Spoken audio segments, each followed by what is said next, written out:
అటు పిల్లలతో వీడియో కాల్లో మాట్లాడడం, చివరిగా చూసుకోవడం, ఆ తర్వాత ఈ దారుణమైనటువంటి సంఘటన చోటు చేసుకుంది. సో ఒకసారి అక్కడ కుటుంబంలో విషాదం అలుముకుంది. ఆ కుటుంబం ఆ ఇంటి దగ్గరికి వచ్చి కన్నీటి పర్యంతం అవుతున్నారు. ఒకసారి విజువల్ చూద్దాం.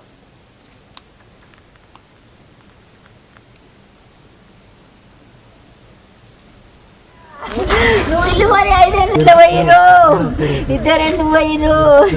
నా బిడ్డ ఇక్కడ,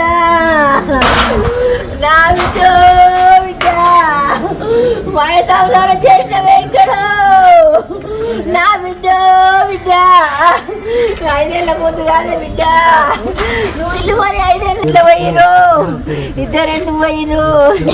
నా బిడ్డ ఇక్కడ. రైట్, ఇది ఆ శిరీష తల్లి ఆవేదన. 5 ఏళ్ళు అవుతోంది ఇల్లు కొని, అంతలోనే తిరిగి లోకాలకు వెళ్ళిపోయారంటే కూడా కన్నీటి పర్యంతం అవుతోంది.